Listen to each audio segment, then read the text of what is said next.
Bismillahirrahmanirrahim. Assalamualaikum warahmatullahi wabarakatuh.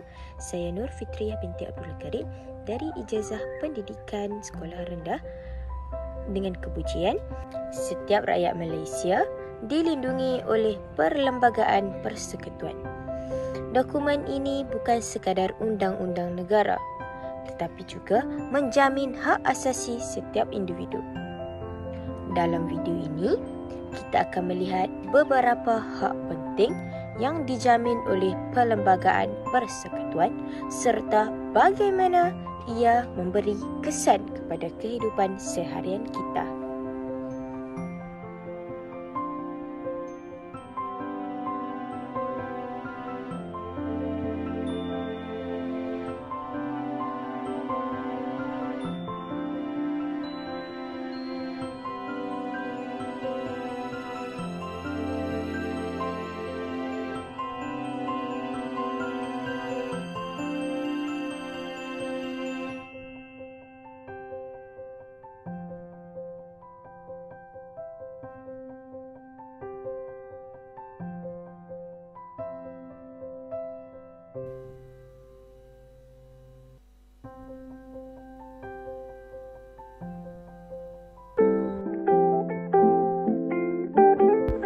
Halo Rina.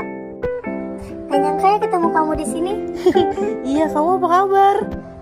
Baik, kamu sendiri gimana?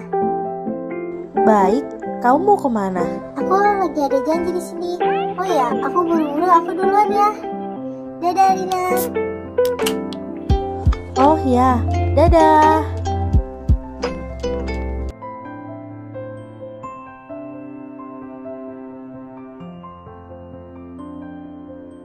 Perkara 5 dalam Perlembagaan Persekutuan menjamin hak kebebasan diri. Ini bermaksud setiap individu tidak boleh ditahan atau dipenjara tanpa sebab yang sah. Contohnya, seseorang hanya boleh ditangkap jika ada bukti yang kukuh dan perlu dihadapkan ke mahkamah untuk pembicaraan yang adil. Perkara 8 menegaskan bahawa semua orang adalah sama di sisi undang-undang. Tidak kira kaum, agama atau jantina.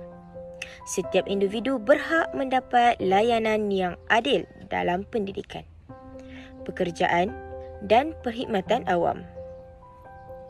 Perkara 10 memberi hak kepada rakyat Malaysia untuk bersuara, berhimpun secara aman dan berpersatuan. Namun, kebebasan ini mempunyai batasan bagi memastikan keamanan negara tidak tergugat.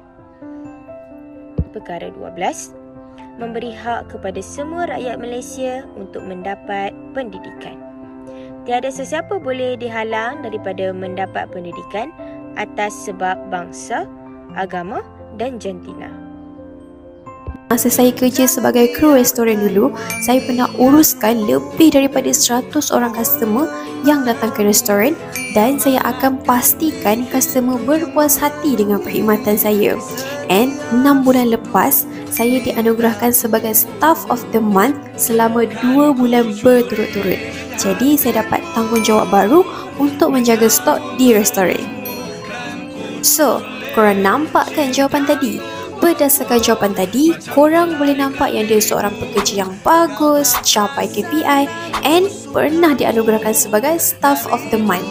Itu pun dikira achievement atau pencapaian korang masa kerja part-time. Perlembagaan Persekutuan bukan sekadar dokumen undang-undang, tetapi perlindungan kepada hak asasi kita sebagai rakyat Malaysia. Kita semua mempunyai tanggungjawab untuk memahami, menghormati dan mempertahankan hak-hak ini demi keadilan dan kesejahteraan negara.